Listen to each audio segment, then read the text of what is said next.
क्या आप परेशान हैं कि कल क्या होगा? दुनिया ख़त्म तो नहीं हो जाएगी?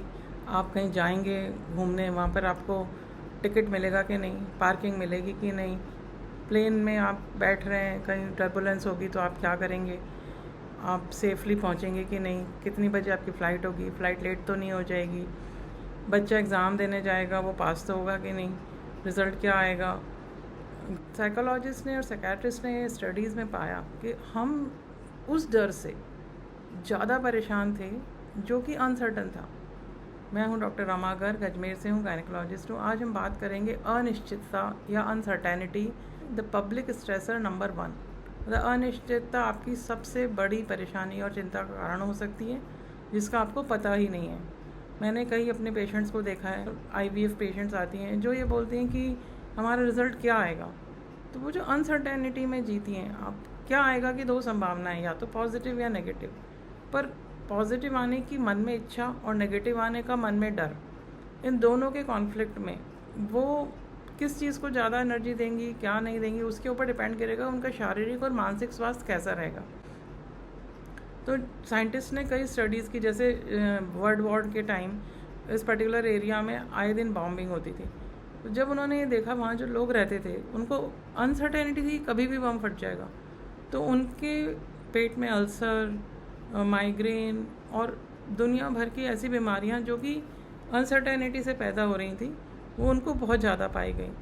और जिन लोगों को नॉन स्ट्रेस था कि हाँ मुझे आज ये बीमारी हुई है, मेरे को इसका कल ऑपरेशन होगा और उस ऑपरेशन में मेरे को ऐसे ऐसे प्रोसेस रहेगा और मैं उससे ठीक हो जाऊँगा, तो वो ऑपरेशन का स्ट्रेस नोन था उसको, तो उसको उसने ज़्यादा परेशान नहीं किया। अब हम ये बात करते हैं कि निश्चित खतरा, अगर कोई आपको निश्चित खतरा है तो आपका शरीर कैसे प्रतिक्रिया देगा, और अनिश्चित खतरा है तो शरीर कैसे प्रतिक्रिया देगा। अगर आपको निश्चित खतरा है कि हाँ मुझे ये पहाड़ पे जाना है, वहाँ मेरे को ये चीज़ें चाहिए, वहाँ ऑक्सीजन की कमी हो सकती है, वहाँ ठंड ज़्यादा लग सकती है, वहाँ पर गाड़ी को साइड एक सिंगल लेन ट्रैक पे जाना है, या मुझे इतना चल के जाना है, तो उन निश्चित खतरों के लिए हम अगर माउंटेनियरिंग कर रहे हैं तो हम पहले से प्रिपेयर होके जाते हैं, हर चीज़ की हम तैयारी करके जाते हैं, फिर हम उन खतरों को फेस करते हैं। वहाँ पर अगर कोई अनजाना खतरा भी आ जाए तो अगर हम उसके लिए मेंटली और फिज़िकली प्रिपेयर्ड हैं तो हम उसको आसानी से कोप अप कर पाते हैं, क्योंकि हम उन खतरों से खेलने गए, हम उन खतरों से हम अपने एड्रेनलिन रश को बढ़ाने गए हैं और हम एक एडवेंचर की तरह से उसको देख रहे हैं। पर अनिश्चित खतरा कि जैसे कोरोना के समय हर इंसान को डर लग रहा था कि मुझे कोरोना नहीं हो जाए, मुझे कोविड ना हो जाए, मैं नहीं मर जाऊं, मेरे घर में किसी को ना हो जाए, तो वो जो खतरा था उससे लोगों के शारीरिक और मानसिक उस पर इतना प्रभाव पड़ा कि कुछ लोग तो अभी तक भी उससे नहीं निकल पाए। तो अनजान बीमारी का खौफ, अनजान घटना घटने का खौफ, वो क्या करता है कि हमारे शरीर में कॉर्टिसोल हार्मोन ज़्यादा रिलीज़ करता है, और कॉर्टिसोल हार्मोन उस अनजाने भय से जो खतरा अभी तक आया ही नहीं है उससे हर समय शरीर को लड़ने के लिए तैयार रखने लग जाता है। और शरीर कांस्टेंट, आपकी पल्स रेट बढ़ी रहेगी, नींद उड़ी रहेगी, इंटेस्टाइन्स आपकी हाइपर एक्टिव मोड पे चलती रहेंगी, जी घबराएगा, भूख नहीं लगेगी, नींद नहीं आएगी, दिल का खतरा बढ़ेगा, पेट का खतरा, पेट की बीमारियां बढ़ेंगी, माइग्रेन होगा। ऐसे अनगिनत समस्याएं हैं जो हमारे शरीर में उस भय से हो रही हैं जो कि अभी आया ही नहीं है, और आएगा या नहीं आएगा उसका भी हमें पता नहीं है, और आएगा तो हम उसे कैसे हैंडल करेंगे उसकी तैयारी के मोड में हमारा शरीर चला जाता है, और हमारा मन उस अनजाने खतरे से डरता रहता है। डर से कैसे काबू करें? जो डिप्रेशन के पेशेंट हैं वो हर समय एंटिसिपेटरी एंग्जाइटी में जीते हैं, अनिश्चितता, ये हो जाएगा तो ये हो जाएगा तो ये हो जाएगा तो में जीते हैं, वो इससे कैसे बाहर आएँ, ये एक बहुत इंपॉर्टेंट विषय है। तो उसका उन्होंने, साइंटिस्ट ने रिसर्च करके ये तरीका बताया कि आप पहले अपने डर को नाम दें, आप उसको लिख दें कि मुझे इस चीज़ से डर लग रहा है, फिर आप उसको कहें कि हाँ ठीक है ये घटना घट सकती है पर अभी ये घटी नहीं है, मैं अभी प्रेजेंट में आने वाली घटना के लिए अगर मैं अभी कुछ कर सकता हूँ तो मैं उसकी तैयारी कर लूँ, और अगर मैं कुछ नहीं कर सकता हूँ तो मैं अपनी मानसिक शक्तियों को इम्प्रूव करूँ, मैं अपने अभी प्रेजेंट में ध्यान लगाऊँ, मेडिटेशन करूं, गहरी सांस लें, गहरी सांस छोड़ें, और अपने माइंडसेट को तैयार करने के लिए अपने लिए अच्छा सोचें, अच्छी पॉजिटिव एफर्मेशंस अपने लिए लिख के रखें और हम उनको बार बार दोहराएं, तो हमारा ध्यान उस डर से हटेगा। और जैसे ही हमारा ध्यान डर से हटेगा, हम अच्छी चीज़ों को अपना पाएंगे। और जब हम अपने मन को शांत रखेंगे, गहरी सांस लेंगे, डीप मेडिटेशन में जाएंगे, तो हम अपने कॉर्टिसोल लेवल को नियंत्रित कर पाएंगे। और कॉर्टिसोल लेवल हमने नियंत्रित कर दिए, बॉडी ने कहा फ्लाइट एंड फ्राइट रिस्पॉन्स की भी कोई ज़रूरत नहीं है, तो हमारी ये सारी शारीरिक समस्याएँ हल हो सकती हैं। जिन घटनाओं के लिए हम कुछ कर नहीं सकते और हम उनसे परेशान हैं, तो हमें अलग तरह की बीमारियाँ होती हैं, जैसे रोमेटॉइड आर्थराइटिस है, कैंसर है। डॉक्टर जेफी ने स्टडी करके पाया कि हर चीज़ के लिए अगर आप ओवर कंट्रोल कर रहे हैं और या अंडर कंट्रोल कर रहे हैं, दोनों ही केसेस में आप बीमार हो सकते हैं। तो इसलिए सिचुएशन का प्रॉपर कंट्रोल या ऑप्टिमम कंट्रोल होना ज़रूरी है। तो ओवर कंट्रोल क्या है हैं जिनके बारे में आपको अभी कुछ पता नहीं है, अनिश्चित हैं, आपको आपके लिए अननोन है, उस अननोन के फियर को आप कोप अप करने की कोशिश करते हैं, तो आपको जो बीमारियाँ होंगी उनकी लिस्ट है: ulcers, heart attack, intestinal disorders, migraine. और अगर आपके हाथ में जो सिचुएशंस कंट्रोल में हैं और उनके लिए आप एक्शन नहीं लेते, आप अंडर कंट्रोल रहते हैं और आप एक्शन लेने से डरते हैं, तो आपको जो बीमारियां होती हैं वो हैं immune deficiency disorders, rheumatoid arthritis, cancers. तो जो आप चेंज कर सकते हैं सिचुएशंस, उनका आप ऑप्टिमम कंट्रोल रखिए, उनके बारे में ज़्यादा परेशान नहीं हो, उसके लिए आप एक्शन उठा लीजिए। तो सबसे पहला है माइंडफुलनेस, मतलब आप जो सोच रहे हैं, उन जो भी आपके खतरे हैं उनको आप लिख दीजिए कि मैंने ये सोचा। फिर दूसरा आप लिखिए ये सच नहीं है, ये है। ऐसे जैसे मान लो आपको कहीं ट्रैवल करना है, मान लो आप हवाई यात्रा से डरते हैं और आपको एक्सीडेंट का खतरा है, तो आप ये अपने आप को ये देखिए कि बहुत सारे लोग जाते हैं और सब स्वस्थ सेफली पहुंचते हैं, पूरी दुनिया घूमते हैं, और आप क्यों जाना चाहते हैं? क्योंकि आप कहीं अच्छी डेस्टिनेशन पे घूमने जाना है। तो आप उस चीज़ की कल्पना करिए कि आप वहाँ पहुँचे हैं, आपने रास्ते में विंडो से झांका, आपको पूरी दुनिया आपने देखी।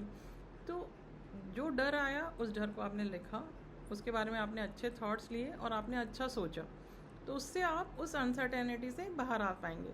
तो माइंडफुलनेस और जर्नलिंग, ये दोनों आपको हेल्प करेगी। तीसरा है सुबह की शुरुआत आप सकारात्मकता से करें, आप अच्छा सोचें और जो भी आपने अपने बारे में या अपने डर के बारे में सोचा है उसको रिवर्स करके अपने थॉट्स को रोज़ अफर्मेशंस की तरह आप बोलें। तो सकारात्मकता धीरे धीरे आपको अनजाने भय से दूर करेगी और आपको वर्तमान में जीना सिखाएगी। चौथा है थेरेपी से डरे नहीं, आप उन लोगों की हेल्प लें, प्रोफेशनल हेल्प लें, जो आपकी इस तरीके की आदत से बाहर आने में मदद कर सकते हैं।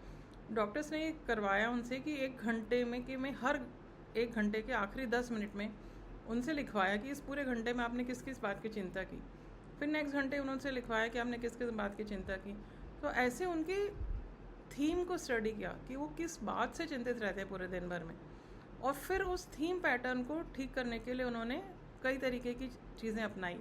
जैसे एक है वर्स्ट केस क्या क्या हो सकता है, सबसे बुरा आखिर में क्या हो सकता है, उस बुरे से आपने शुरुआत की और फिर धीरे धीरे धीरे उसमें आप क्या क्या सुधार कर सकते हैं, क्या चीज़ आपके हाथ में है और क्या चीज़ आप उसको चेंज कर सकते हैं, वो उन्होंने स्टडी किया।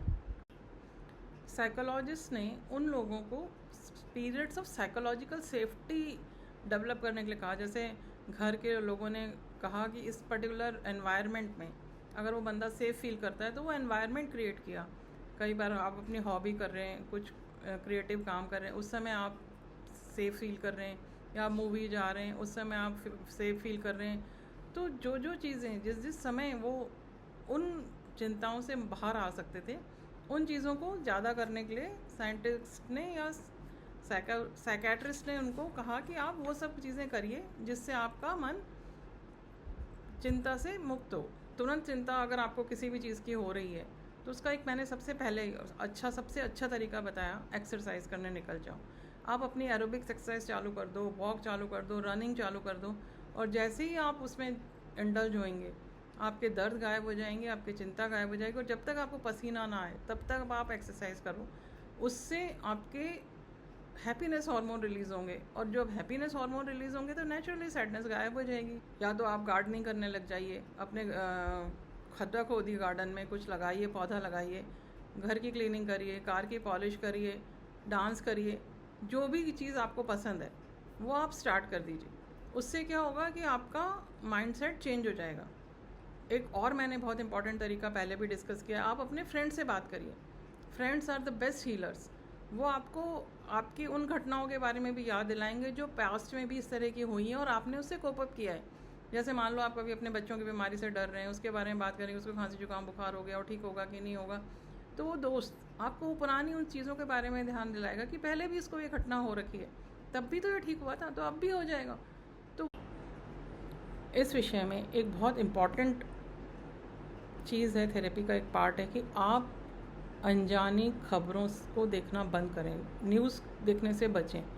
जब हम जिस समय कोई भी बीमारी या महामारी चल रही होती है और हम खबरें देखते हैं कि वो मर गया, जिस तरह से कोविड ने उस समय सबको डराया, तो उन नेगेटिव खबरों को देख देख के ही काफ़ी लोग मर गए, डर डर के। हार्ट अटैक से किसी को हो गया तो उसने उसके शरीर ने उस बीमारी से लड़ना ही छोड़ दिया, उसने ये सोचा ही नहीं कि मैं ठीक हो सकता हूँ। और इस वजह से आधे लोग हार मान के मर गए। जिन लोगों को प्रॉपर सपोर्ट मिला, फैमिली में सपोर्ट मिला और उन्होंने अपने आप को कहा कि नहीं मैं ठीक हो सकता हूँ, अपनी बॉडी को कहा आई हैव हीलिंग पावर्स। मेरे साथ हुआ था, जब मुझे कोविड हुआ तो मैंने दिन रात एक अफर्मेशन ली, my body has tremendous healing powers. और उस हीलिंग पावर की वजह से मैं उससे बहुत जल्दी ठीक हो गई। कुछ ही दिन में, उससे 15 दिन मुझे लगे कुछ कुल मिला के उससे ठीक होने में, जबकि मेरे परिवार में कुछ सदस्यों को 2-2 महीने लगे। और उस ड्यूरेशन को कम होने का एक ही कारण था कि मैं अपने दिमाग को ये हमेशा कहती रही कि तुझ में ठीक होने की पावर है, दिन रात मेरी इम्यूनिटी मुझे ठीक कर सकती है, I have a good immune system. इस तरह की अफर्मेशन से मैं उस बीमारी से बहुत जल्दी बाहर आ पाई। अंत में आपको मैं एक बहुत अच्छी बात बताना चाहती हूँ कि जो चिंता है, worry is a opportunity to start talking with yourself and it is a recruiter. वो हमें रिक्रूट कर रही है कि टेक एक्शन। आपको किसी भी चीज़ की चिंता हो रही है तो उसको दूर करने का अगर आपके पास उपाय है तो आप उसके लिए तुरंत एक्शन लीजिए, और नहीं है तो आपने मन को शांत कीजिए। तो वह साधु संत ये कह गए हैं कि अगर आपके हाथ में है घटना का घटना या रोकना, अगर आपके हाथ में है तो आप तुरंत एक्शन लीजिए और उसे रोकिए, और अगर आपके हाथ में नहीं है तो उसको एक्सेप्ट करना सीखिए, और एक्सेप्ट मन से एक्सेप्ट कीजिए, ताकि आपको हर परिस्थिति में वर्तमान में जीना आए। Give us grace to accept with serenity the things that cannot be changed, and give us courage to take action for the things that should be changed, and the wisdom to find the difference between the two. आप अपने stress को अगर cope up करने में मेरी कोई सहायता चाहते हैं तो मुझे DM कर दीजिए, और 1-to-1 सेशंस भी मैं ले सकती हूँ, और अगर आपको चाहिए तो मैं आपके लिए कुछ अफर्मेशंस भी तैयार करके दे सकती हूँ। आपको कोई ब्रीदिंग टेक्निक सीखनी है तो भी हम बात कर सकते हैं। तो मेरे इस चैनल में अगर आपको इस वीडियो में कुछ अच्छा लगा हो तो लाइक, सब्सक्राइब, मैसेज कर दीजिए, और हंसते रहिए, मुस्कुराते रहिए, अपने डर पे काबू पाते रहिए। मिलते हैं आपसे अगले वीडियो में, तब तक के लिए धन्यवाद।